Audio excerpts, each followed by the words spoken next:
there, isn't it? Okay. Well, it looks like darker or something.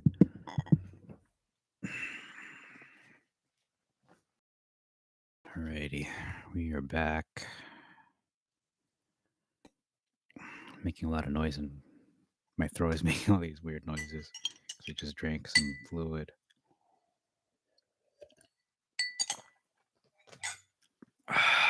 All right, I'm going to talk softly because I don't want to spoil it. I want people not to know what I'm talking about, so I'm going to talk softer. Might as well just grab the mic and do an ASMR kind of thingy. Unintentional ASMR, that is. Okay, so let's start the stopwatch. In three, two, one. Question: Is he that kills an ox the same as if he killed a man? Isaiah 66:3, the Masoretic says that he that kills an ox is as if he killed a man. He that sacrifices a lamb as if he cut off a dog's neck. He that offers an oblation as if he offered a swine's blood. He that burns incense as if he blessed an idol. Yeah, yes, they have chosen their own ways, and their soul delights in their abominations. There are people that use this verse to claim that the Bible never intended for there to be animal sacrifice. I have read this verse being used to defend the belief that all life is equal.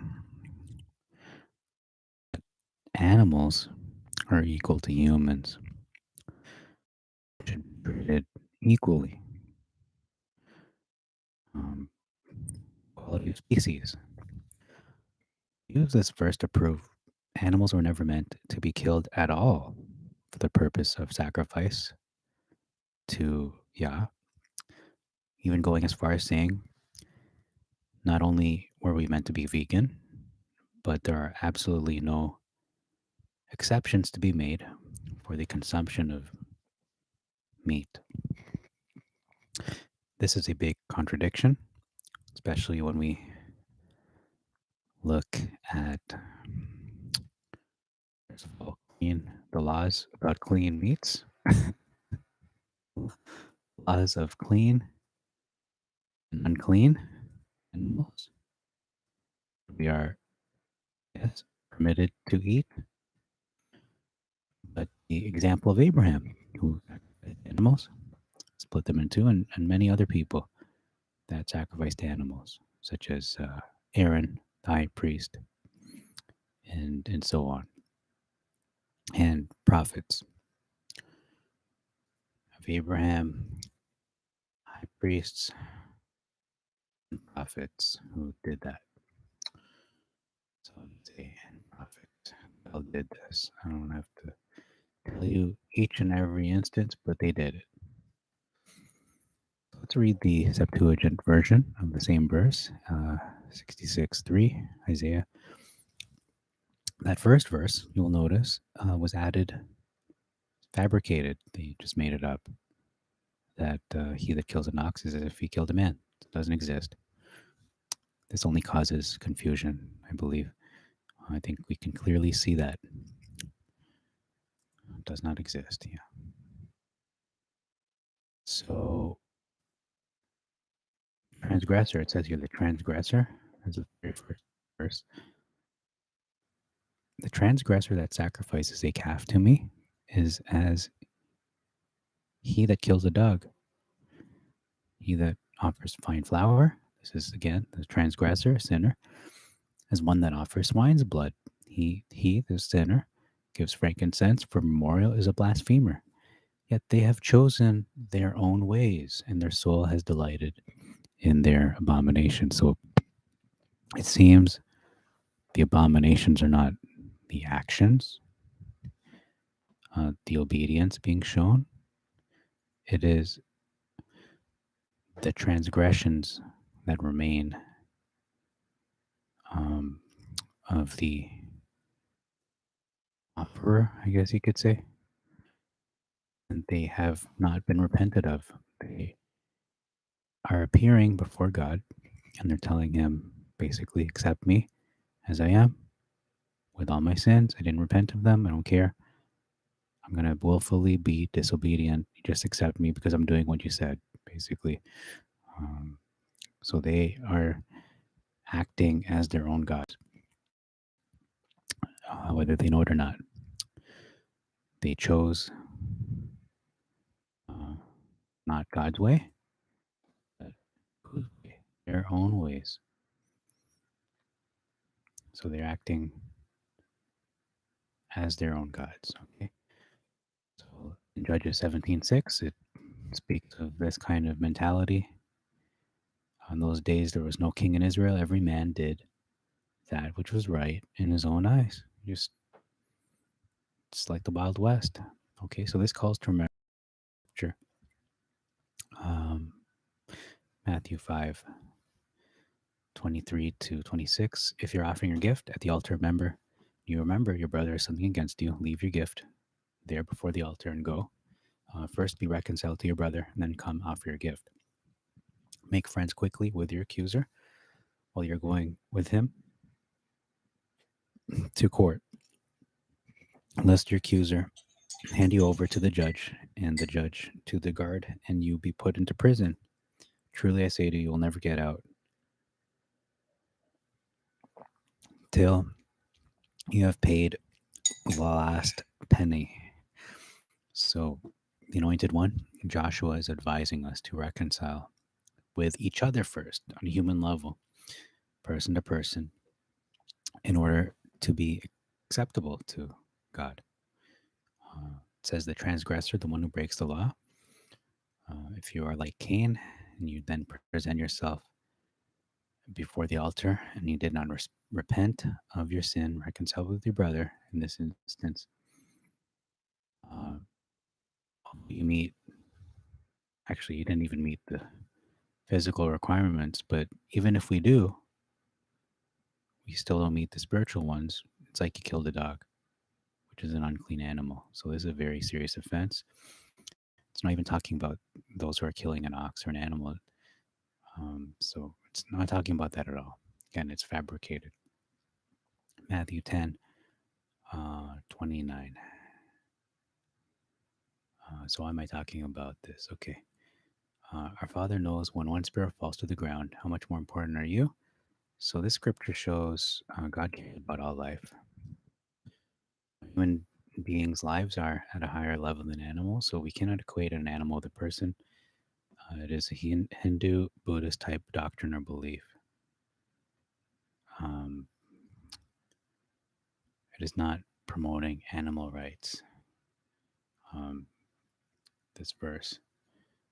So I'm going to move this verse somewhere else because it doesn't really fit in the narrative. Okay, so even on Passover, they had to sacrifice a lamb. There's no getting around that.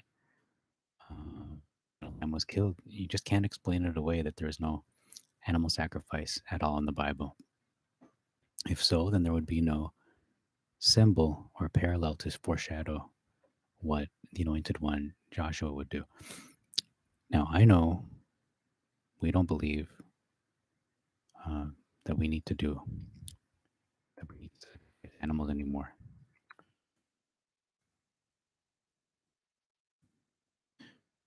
Since when Joshua fulfilled what all those sacrificing pointed to, him and his sacrifice, um, was the Lamb of God. That's what the baptizer said, Yochanan, Isaiah 64, 5-6. For these blessings shall happen to them that work righteousness. They shall remember your ways. Behold, you were angry, we have sinned. Therefore we have erred, and we are all become as unclean, and all our righteousness as a filthy rag. We have fallen as leaves because of our iniquities, our sins. Thus the wind shall carry us away. Even at our best, our own righteousness is still not enough. It's not sufficient. So, what more when we are at our worst, meaning when we are in the middle of our sin? It's still fresh or rotten, and it's also not repented of. It's not dealt with.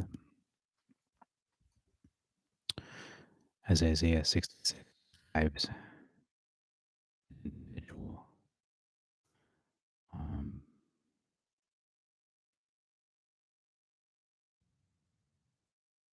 right here, repented of.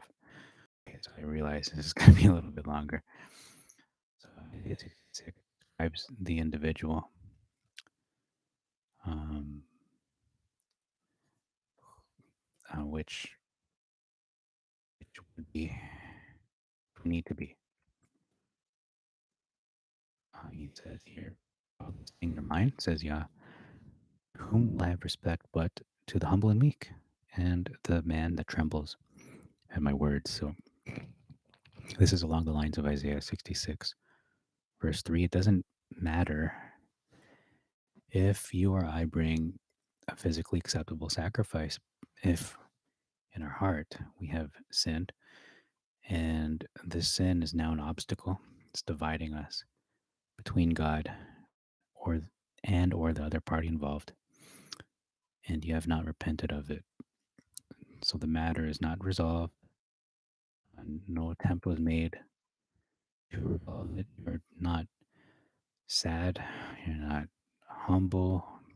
Instead, you're proud. Your ego is inflated. Um, your heart is lifted up. So we continue in rebellion.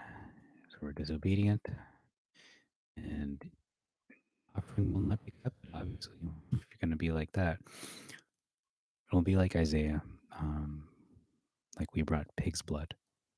Like we committed murder, and we can't bribe God by thinking our obedience, our righteousness will make up for actual reconciliation. That is a big mistake to believe that. Um,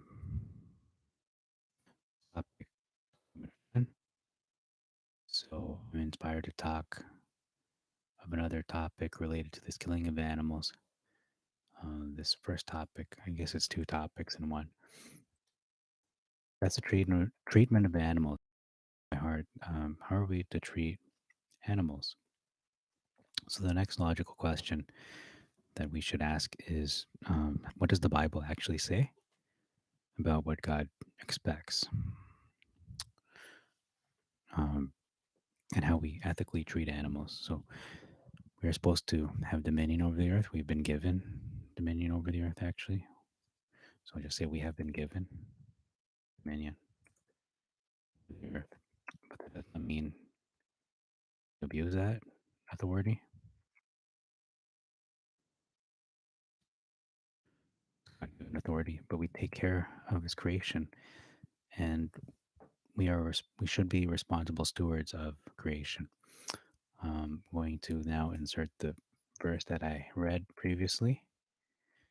Our Father knows, the sparrows and whatnot. So yeah, we can't equate. God doesn't equate our lives and animals is the same. But let's look at Genesis 33. Jacob said to him, Esau, my Lord knows the children are very tender, the flocks and herds with me are with young. If then I shall drive them hard one day, he's pushing them to the brink, all the cattle will die. So the cattle, their children, they're the baby cattle. So Jacob was aware of the well-being of his animals, the health of them. He is considering their health, not only of his children, but even the offspring, the children of the cattle as well, his cattle. Ecclesiastes 3:19-21.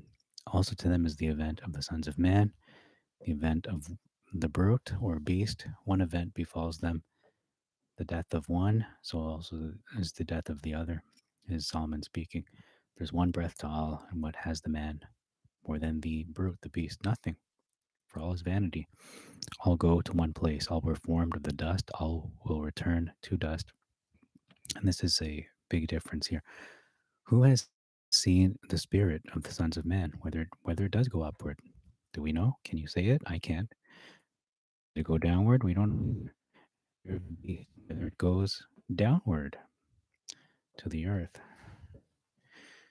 we don't know. The word brute could mean animals. The Masoretic translates it as beasts. So we don't know where the spirit of animals goes.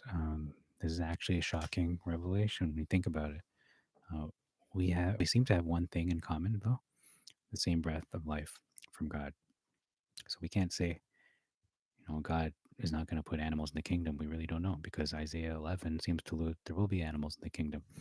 Okay. Um, Psalm 145.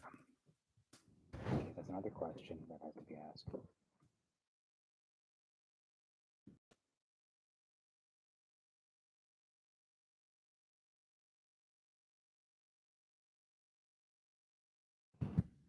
Psalm 145:9. The Lord or Yah is good to those that wait on him, and his compassions are over all his works.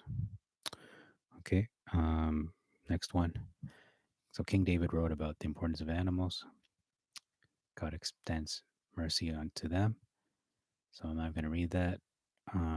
So we should be like our Father in heaven. We should also be compassionate like God is, not cruel. Okay, I'm going to omit the next one because it says omit it. Psalm 147:8-9.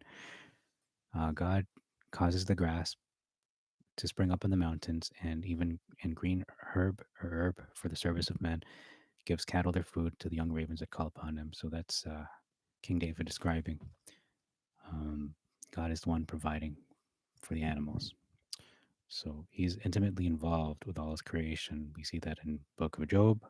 When he answered Job, um, he is not. He didn't just create and just abandon it. No, he's very intimately involved.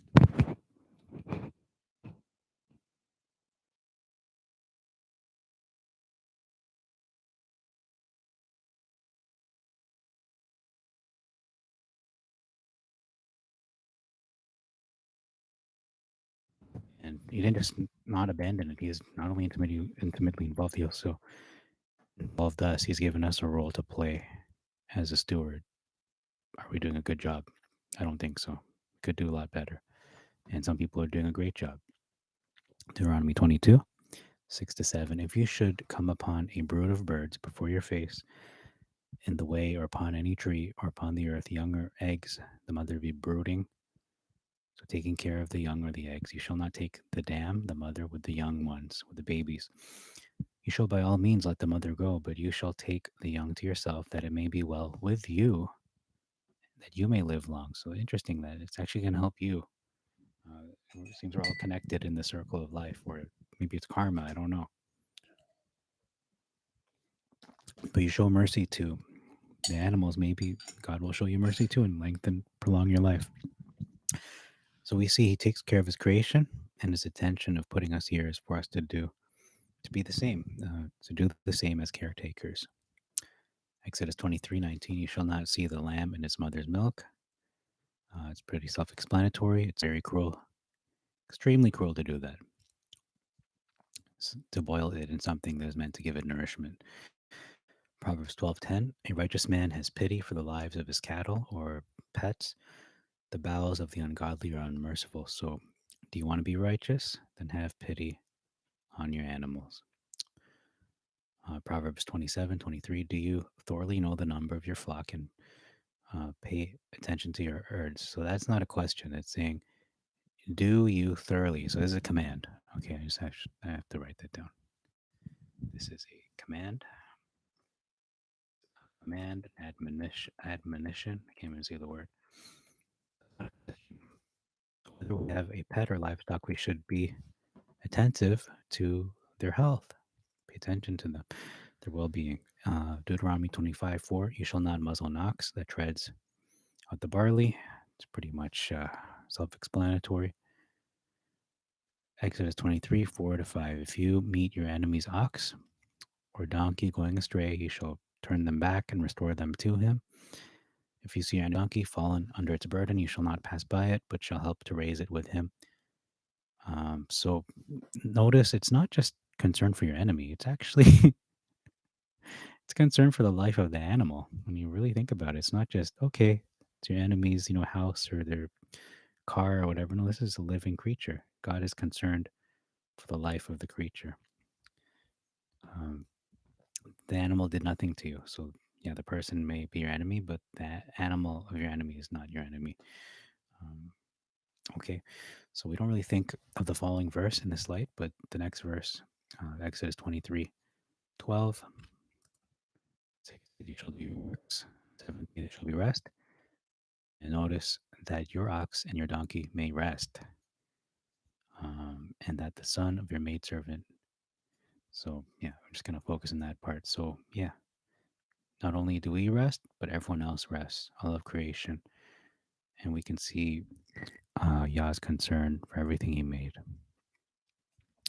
Leviticus 22:27-28. As for a calf or a sheep or a goat, whenever it is born, then shall it be 7 days under its mother, 7 days a week, and on the eighth day. And after, they shall be accepted for sacrifices. So we see a minimum amount of time. It says here, a bullock and a ewe, it and its young you shall not kill in the same day, in one day. So as you can see, God gives them a minimum amount of time. It's a minimum 7 days together, because if you look into it, there is an emotional attachment between the mother and its offspring that takes place. 7 days is a minimum. But if you're willing, um, there's no command forbidding to extend this time. It says after, eighth day and after. So if you wait 40 days, that's not wrong. That's just showing more kindness. And what's wrong with that? Nothing. You're just showing more consideration for the animal and treating it with more dignity. So I'm just going to say you're doing this out of consideration for the animal. Okay. Consideration, kindness, dignity, uh, for its dignity. Yeah, even animals have dignity. Um, Number 22. Actually, I didn't even say number 22 at all, did I? So, Numbers 22, we know the story. God opened the mouth of the donkey.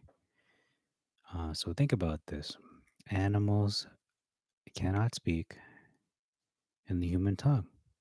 We know this. Right now, this is not happening. Animals are not speaking. I mean, besides, but they're not speaking in a way that is a conversation. They're just making sounds. A lot of people don't realize, or they just don't think about it too much, that Balaam, he wasn't shocked that the donkey was talking. This scripture, we all accept that this was real. It's not a fairy tale. It was not a fairy tale. It was not fabricated. It wasn't just mythology. If you really believe in the scriptures being true, nothing is impossible for Yah. And what I'm trying to say is we need to look at what happened. Really look at what happened. Why did he open the mouth? And how was it closed? Of the donkey. Were they open before? We can look. There's a book that answers these questions. It is actually the book of Jubilees. Again, we accept the truth that God opened the mouth of the donkey. So if we look at Jubilees, chapter 3, it says here, on that day was closed the mouth of all beasts and of cattle. This is after Adam and Eve had eaten from the tree. And of birds, whatever walks, whatever moves, so they could no longer speak, for they had all spoken one with another, with one lip and with one tongue, one language for everyone. So that begs the question, were animals able to speak to human beings? And the answer is yes. How do I know this? How do you know this? Well, the serpent spoke to Adam and Eve, and they didn't think anything unusual about it. Remember, it wasn't like, what? Why are you speaking? They didn't ask a question. They just, whether you believe it was a snake or an angel, in any event, Adam named the animals too. Point two, why would he name them if they were not able to use these names to talk to each other and say, hey, bear, you know, and talking to a bear? Is this only for Adam, just to classify them like in a book? Or was it for all creation? Was this for the purpose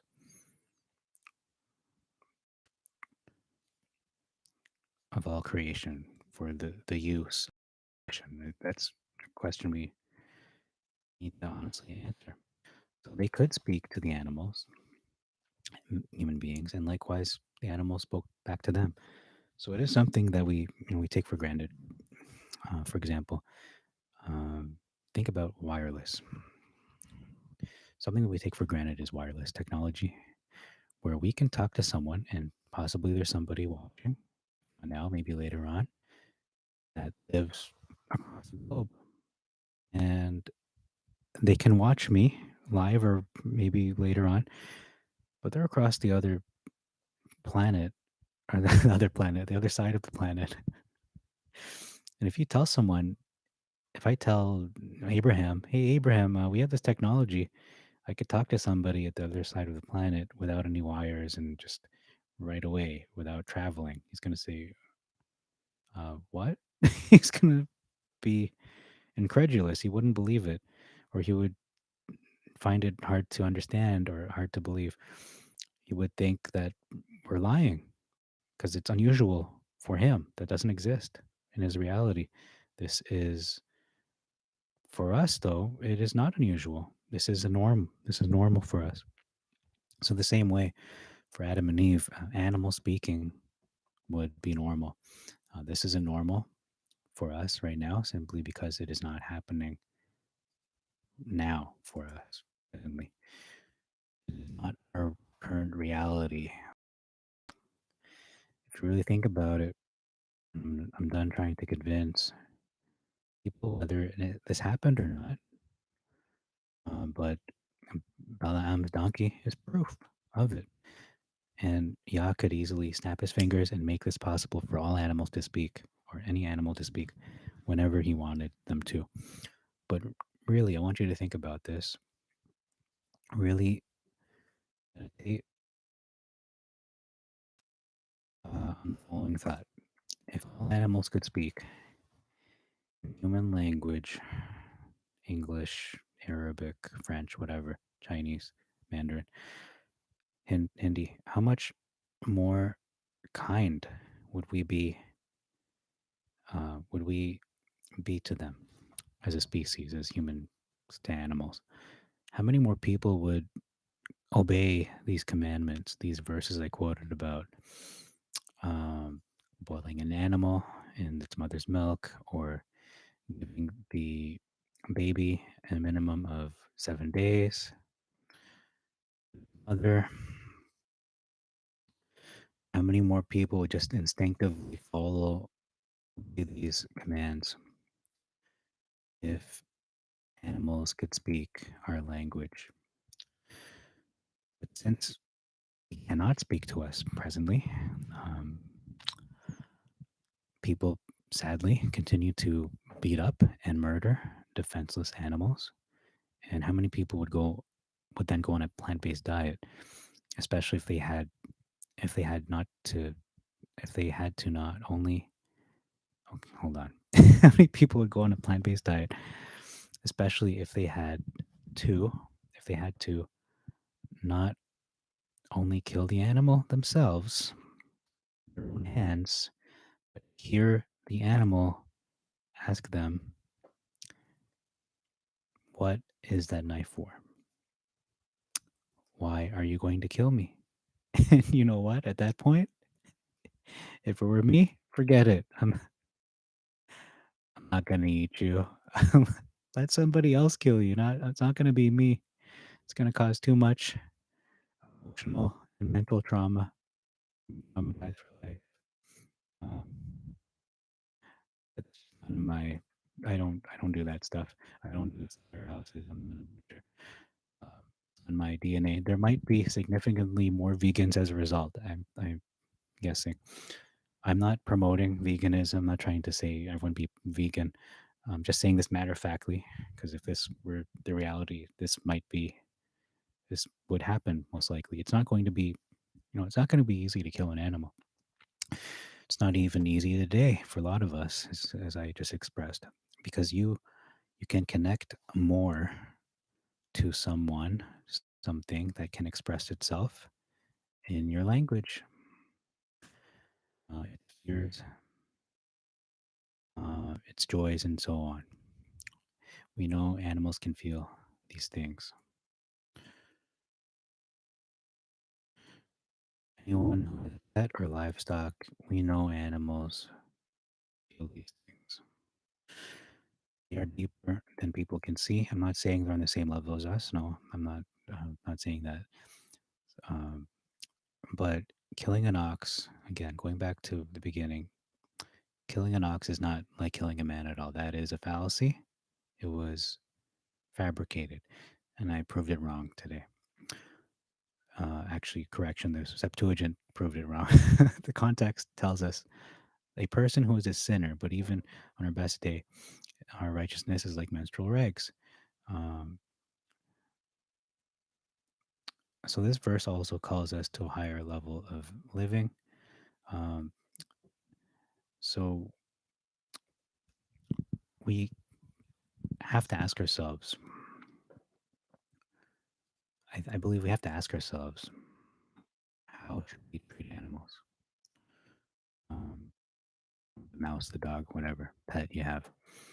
I explained to you that Yah cares for all the creatures he made, and likewise, we should also be like he is, like our Father.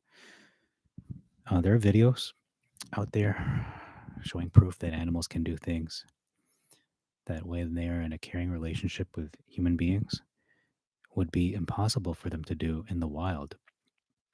We can also compare, uh, we can also use this analogy uh, that the closer human beings are to their creator, the greater potential is as well. So there's a lesson in this that we, in the image of God, our relationship with animals elevates them, uh, being made in the image of God. Okay. So I won't cut this off. I'm just going to go probably 30 minutes. Um, a little bit faster, I guess. And our relationship with God, in turn, elevates us.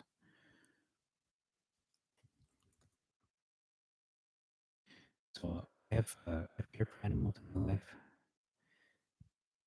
Um, that seems to come naturally for me.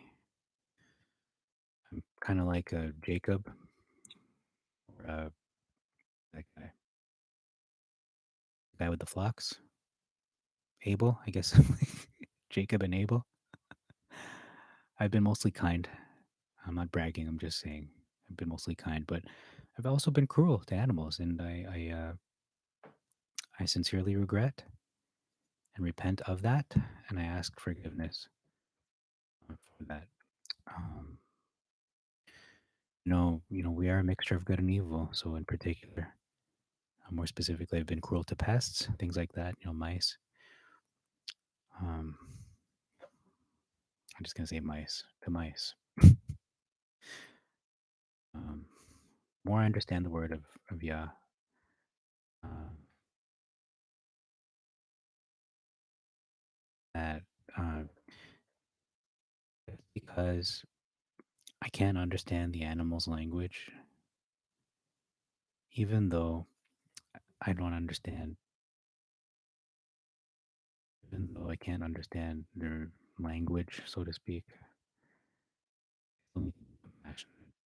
I'm not saying don't defend ourselves from a bear trying to kill us and our families, for example. We still have to use common sense, and we will not show compassion for the bear, but we'll defend our family from the bear. It's just common sense, right? Um,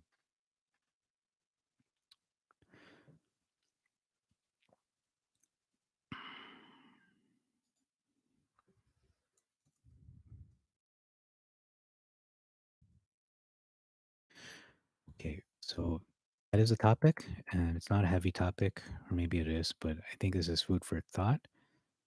No pun intended. So, yeah, bless you all and make your way prosperous. Shabbat shalom. That's it.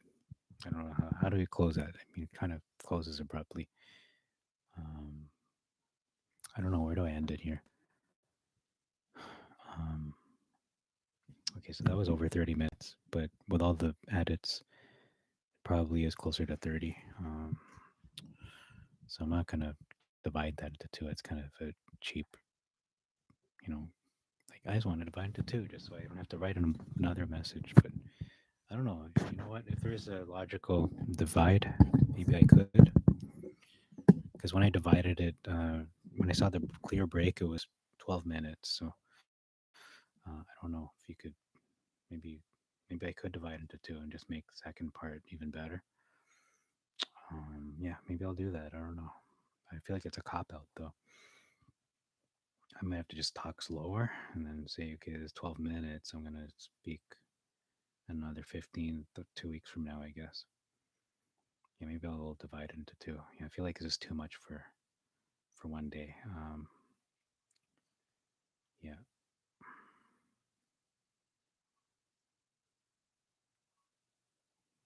it's just the conclusion here is too abrupt.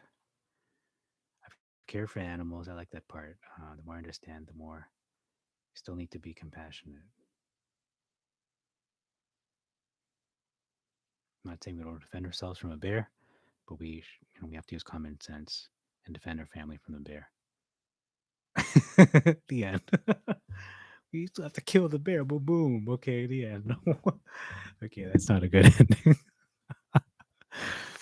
um, oh man, I don't know. I should end it on a good note, not killing a bear.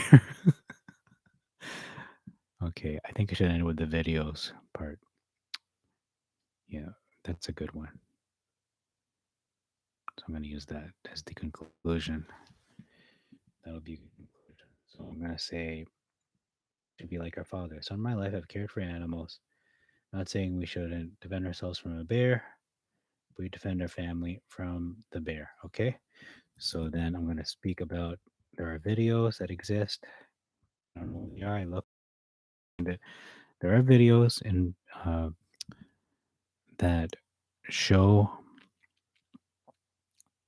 show animals can do things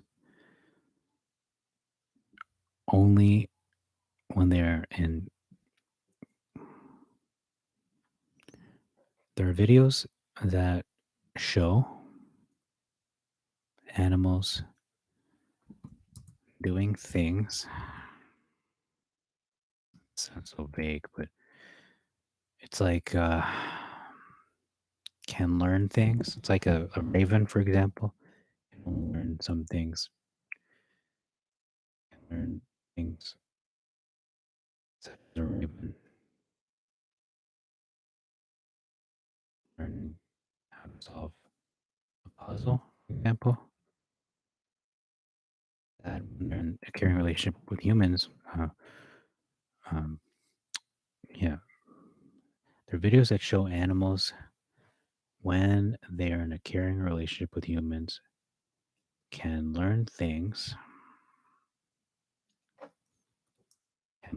such as a raven learning how to solve a puzzle, things that would be impossible for them to do in the wild. Well, there's no puzzles in the wild. Yeah, we can also use this analogy that the closer human beings are to their creator, the greater our potential as well. So there's a lesson that we being in the image of God, our relationship with animals elevates them, and our relationship with God in turn elevates us. So that is it, and I actually like that conclusion. I wish I could speak about that a little bit more, but I couldn't find the videos at all. So I'm going to look for a logical break in this because I feel like maybe it should be 12 and 17 minutes. I think that might do. Um, okay.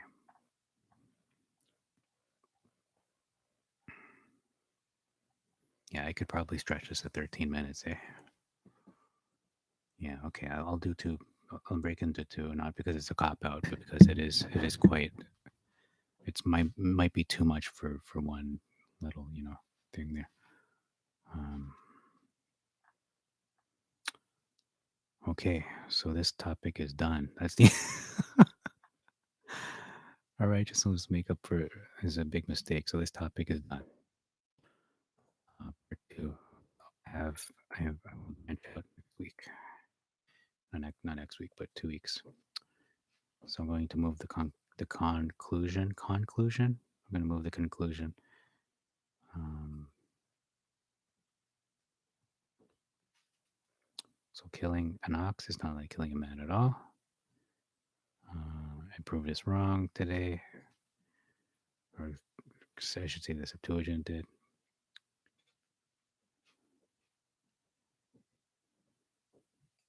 Okay, so I'm going to Control X this and put it at the end of the midpoint, if it will let me. I don't know why it's frozen all of a sudden. Oh, didn't want me to Control X it, so I'm gonna try again. Control X. Okay, that time.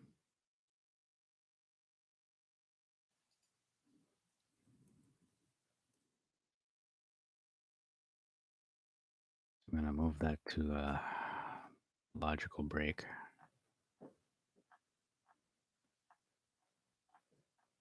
Because at page 12, I don't know anymore.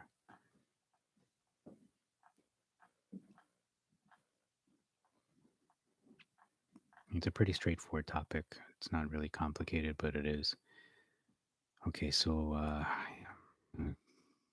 conclusion. It says here,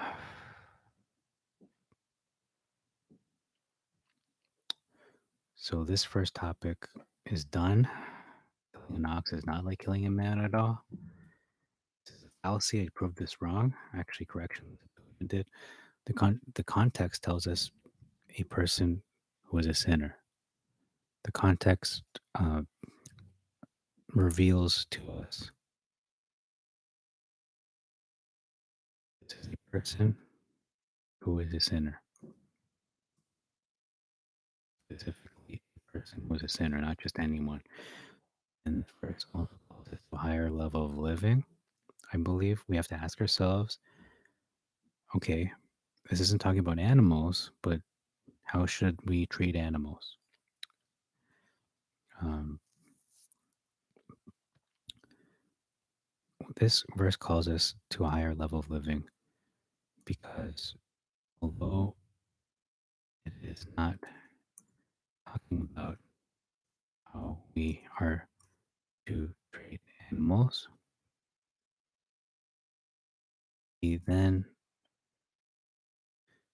have to ask ourselves, how should we treat the animals? The mouse, the dog, whatever pet you have. How does God want us to treat them?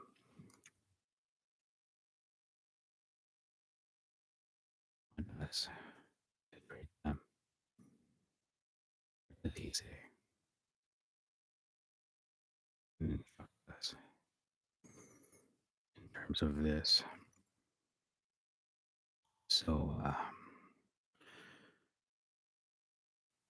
So we'll look at that next time.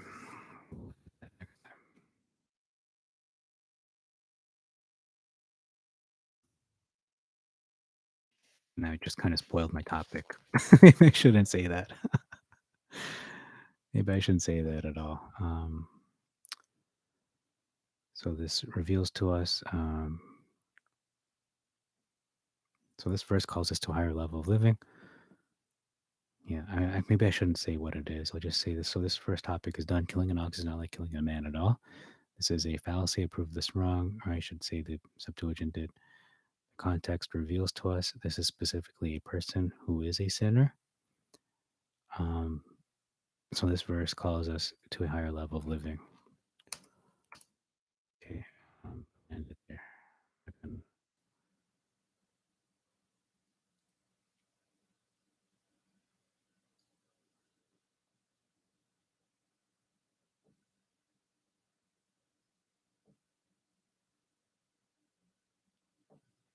Let me just see if I use any scriptures that allude to my next topic in this first part of the presentation, which is just right here. God bless you.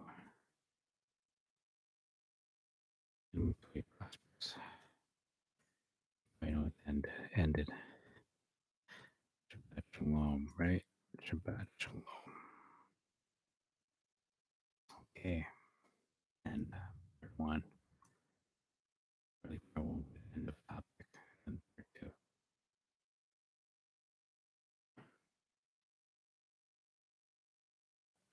So I'm going to look. Oh, yeah. So it is 66, Isaiah 66, 64. So it's talking about the righteousness aspect.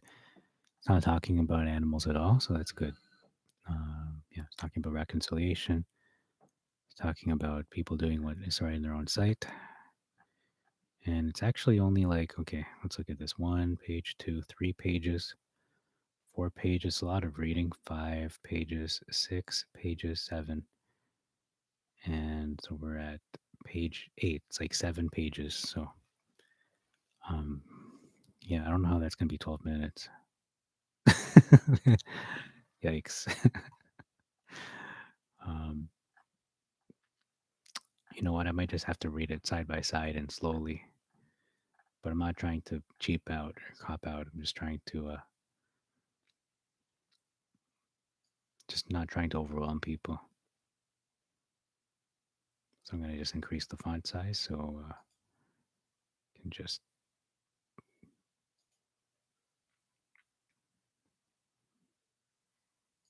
so it's all I like size 18 maybe 18. All right. So now I think it's probably 8 pages now.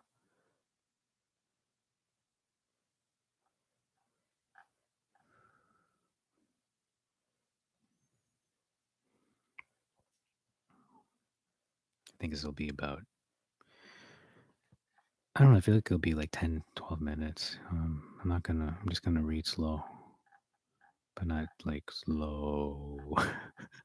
This is my topic. It's gonna read, relaxed paced, and then the next one I can read a little bit faster. Read at speak, and read at a relaxed pace. Take sips. There you go. Between verses, maybe? I don't know. I could even repeat scriptures, to be honest, because they do that.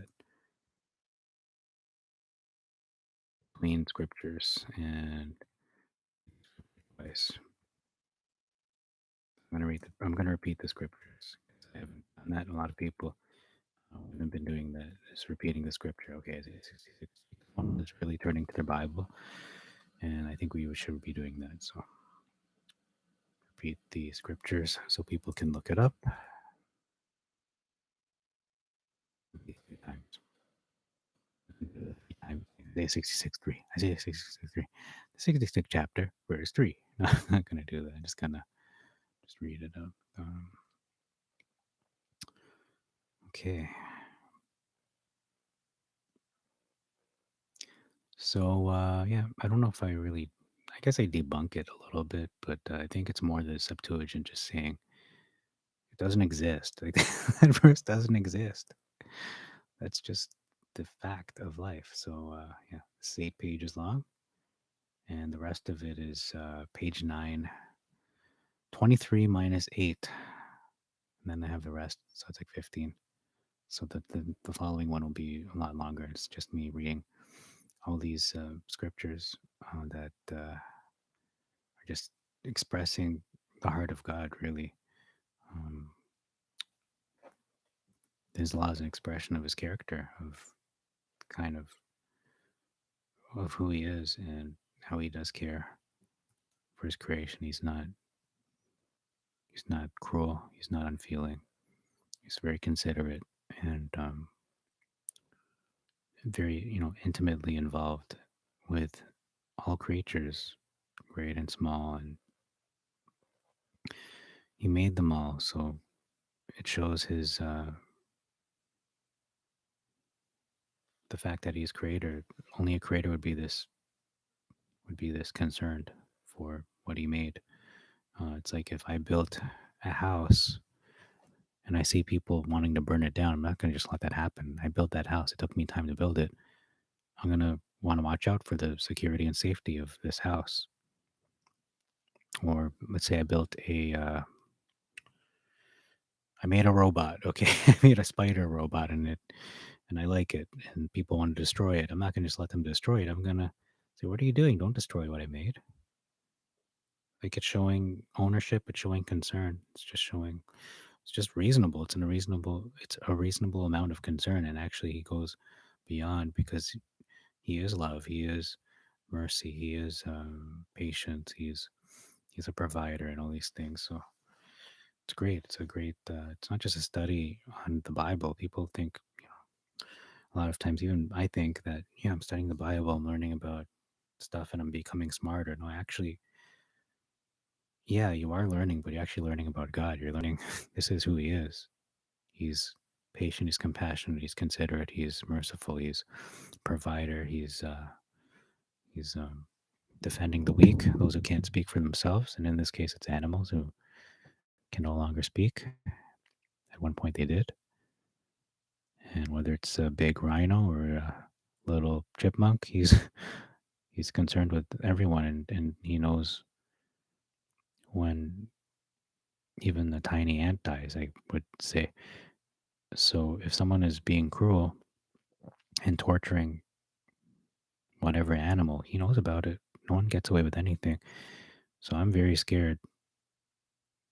Not scared, but I would be scared if if I was a poacher or someone that was just cruel to animals just because they're just mean-hearted, mean-spirited, and they're just malicious and evil. A lot of people who do those kinds of things end up being menace to societies. They become dangers to humanity. They do end up being murderers and serial murderers, and have psychological disorders, and no conscience. They have no conscience. So anyway, I'm not going to get into that, um, but we can see when you go the opposite route and you are considerate, you're compassionate, you value life, then that does the opposite. It creates um, a character that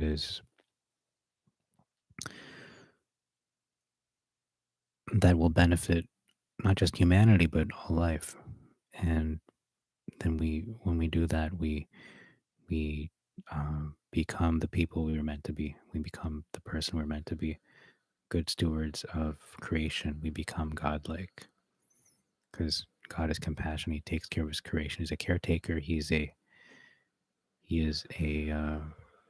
healer. He's a shepherd. We can be a type of that, and He gives us that opportunity. He gives us that responsibility only if we step up and we learn from Him. We learn of Him. We learn to do what He says. So that's actually a pretty good conclusion, but whatever. Oh well. That's just for YouTube, I guess. Okay. So I'm going to end the stream now. I feel good about this message. I'm not really trying to prove a point with all those scriptures. That's just an expression. If you don't feel God's heart from all those verses, then, you know, you're just not paying attention. So I'm going to go to bed. And y'all willing, wake up 7 hours from 2 a.m. So 9. I'm going to go aim for 9.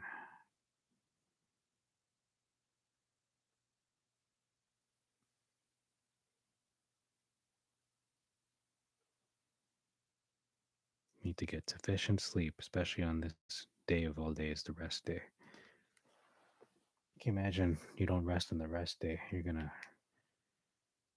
There's consequences for that. But if you do rest on this day, what a great blessing that is for you.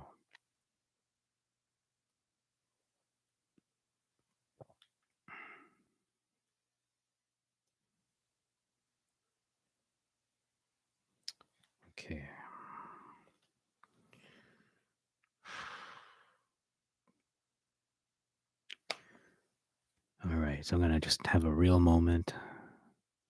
Just gonna take the camera out of my mind right now because I feel like people are so conscious of the camera and how they look. But people,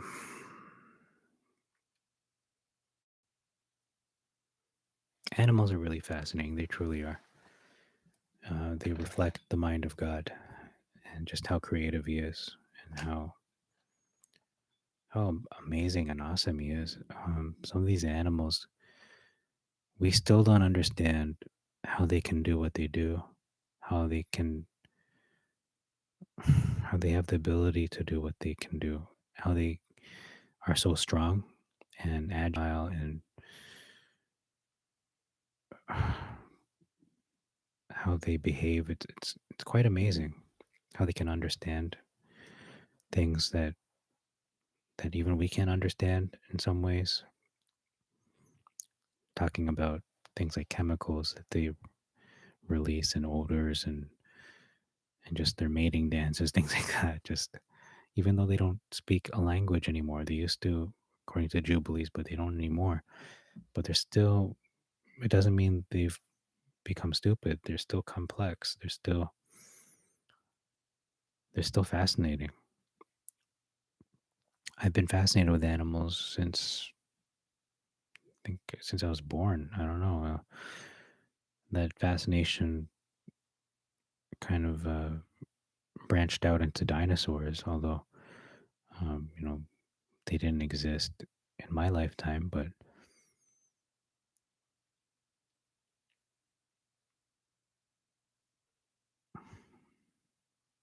and that's another debate for another time. But yeah, we know the fossil record exists. Have those fossils. We have those bones, and those creatures, those dinosaurs, could only exist. Can be found only if a flood occurred, because otherwise those bones would not be deposited into mountains and into various layers of sediment. Um, so that means they existed before Noah's flood. That means they were alive during Adam and everyone before Noah, and even during Noah as well, which is very, very interesting. But the point is not dinosaurs, it's about animals. Um, Even to this day, YouTube's most popular videos are animals just being animals. No maliciousness overall. It's just animals doing what they do, what they were designed to do, created to do. And they've garnered, I'm going to say, trillions of views. Um, and it's not something that's perverted or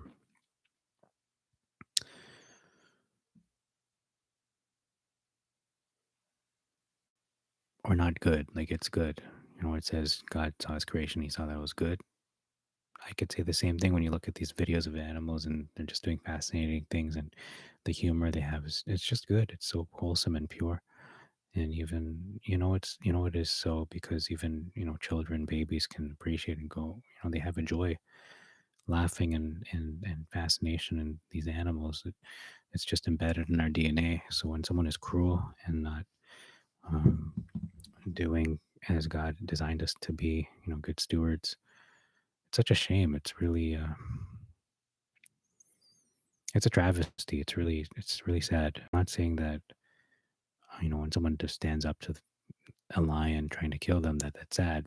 I mean, again, common sense, survival of the fittest, or someone's trying to kill you, you're going to defend yourself from whatever it is, whether it's a human or animal. But I'm talking about defenseless animals. I'm talking about human beings being um, responsible in terms of what we do with the environment, how many of the nature we kill, and how many we help to breed. And it's like resource management. It's not just looking at them as numbers. It's also looking at their well-being, their health. If they're your domesticated animals, even if they're not, you're still looking at the health of certain populations of animals, because everything is ultimately connected in that, I'm going to say, chain of life. It's a chain of life because if one of those chains are severed, for example, the plants, I said this before, if we have no plants, there's no humans, no animals. And if you have no animals, there's no plants and no humans. If you have no insects, there's who's going to pollinate all this, all these plants. And if you have no humans, it's going to take care of the environment, who's going to really subdue it and, um, you know, to help. Like there'd be no sheep. All the sheep would go extinct. If you think about it, they're the most defensive animals. They need shepherds. Sheep without a shepherd, they're going to go extinct. They can't survive in the wild. It's just the way God designed them. So people like to say, "Oh, if there are no humans, the world would recover and everyone would be better off." Where humans are a cancer. That's a satanic belief. It's a satanic doctrine. It's like saying there should be no God. So that's essentially what they're saying. But anyway, the point is, yeah, God is such a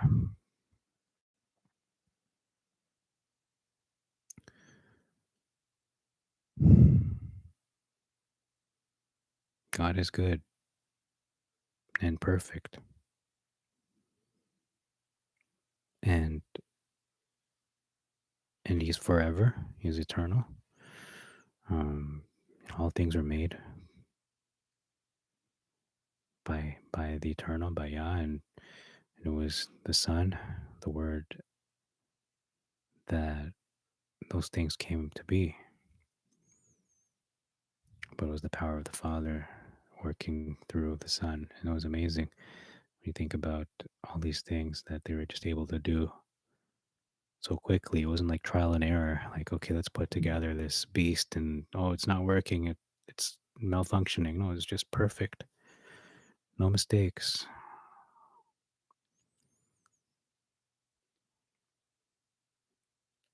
They pretty much got it in one shot. They knew what they were doing. It's not like us where we're like trying to tinker in a science lab and things just don't work out. And they work together perfectly with other species, and they have their functions too. They have their beauty, their form, their function.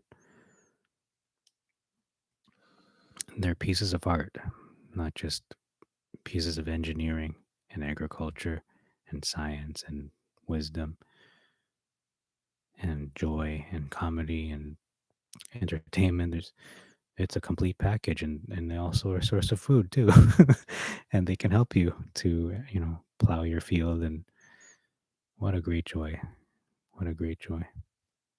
And then it says there's a time in Isaiah where they're all just, you know, get along. And that's going to be another level of joy. I mean, it's great right where we are now. I'm not saying it's all bad, but it can get better, and it will get better.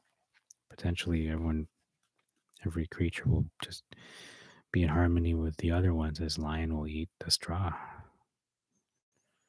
That is remarkable. The bear too, everything. So even the crocodile is going to eat straw. This got to be good straw. I never ate straw before. I mean, I think I tried to, but didn't really. It's pretty hard stuff to chew. But yeah, it's a simple topic, you know, animals and whatnot, but it's a complex creation. To say that they're simple would be a disservice to the creator, because he did take, it was 6 days where all these things were done, including us, and that did take a lot of planning. It did take work. It didn't just happen out of no effort and no energy, no material.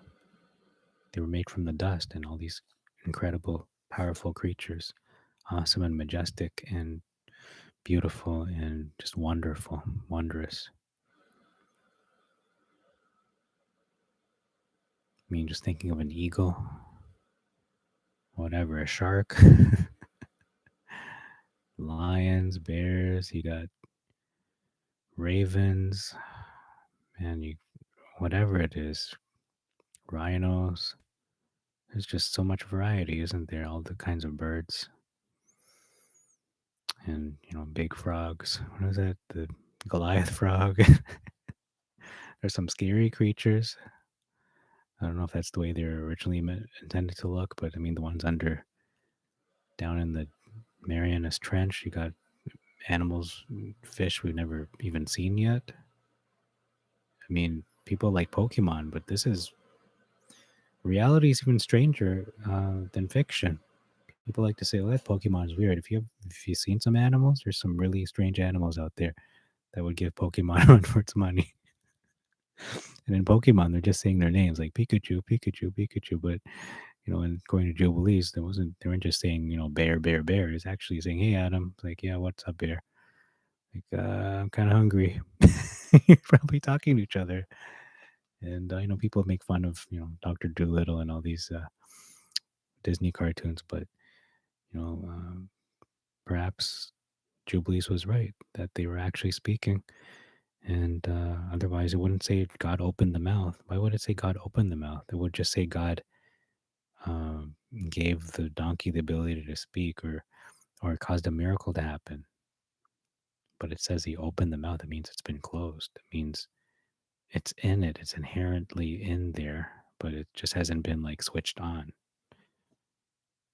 So that's an interesting thought. It hasn't been switched on. It was switched off.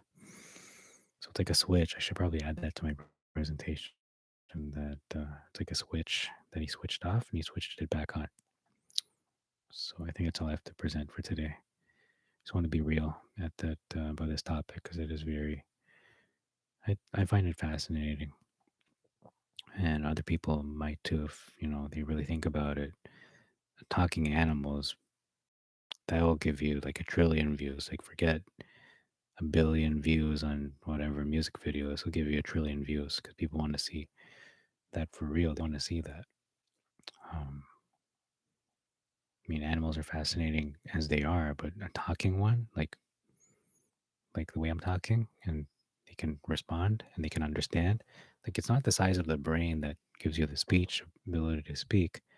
It's just God switching it on or switching it off. There are some animals that have bigger brains than we do. I mean, just look at the size of an elephant. You think their brain is smaller than ours? They're very intelligent creatures. Doesn't mean the size of the brain dictates intelligence. It's just what God allows them to have. I mean, look at a cobra. King cobra has enough poison to kill an elephant. Like, why is that? Um, so I'm gonna say here was that it's like a switch that He turned off.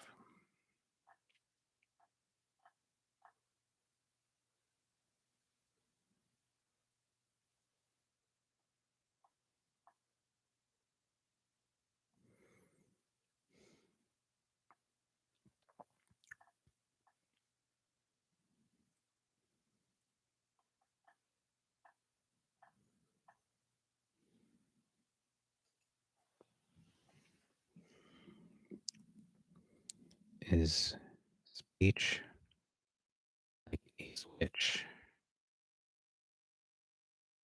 that was turned off by God and was switched on in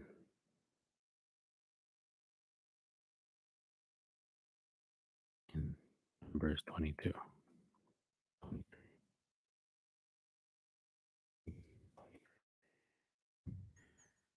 22, oops. Switch. He switched it on because I mean it's like He programmed or He designed them. I mean, if they couldn't speak, they wouldn't be able to make noise. There would be no voice box. We know that birds can speak. They have the ability to verbalize, maybe not do so in a logical way where they can respond to you, like logically. If you ask them a question, like, if, is it nighttime right now? So what, name the four seasons or, something like a problem solving question, like how do you if you cook a pizza in the oven, what happens if you microwave it instead of what happens if you microwave an egg? Like that, something like that, like a riddle or something problem solving. So I mean, they can't do that now, but maybe if they were just like God switches that on, they would be able to converse because people talk to their pets, and you'd be surprised pets can understand exactly what they're saying. Especially when it comes to if they did something bad, they misbehaved, and they're being scolded. It's not like they're not part of that conversation. They know what's going on. They know they're guilty, and they're behaving like a child, like a child does when they're ashamed, when they're trying to um, um, when they're afraid because they know what they did. They feel the guilt. Yeah, animals can feel guilt. It's interesting. Okay, so that's it. This is so late. I'm gonna go to bed, and just thankful I was able to do this. So thank you, YouTube, for this productive live stream capability that I can do this on your platform, and it's helped immensely. It's been really great blessing that I can be productive and because I'm an auditory kind of person, I'm also visual, I'm also hands-on, so I learn those three ways. Probably more auditory than anything, but the auditory leads me to the visual, and then the visual leads me to, or I don't know, they're all connected anyhow. So it really helps to get this work done, or not work, but get this presentation to where it should be. So that's it. Good night, and peace be with you.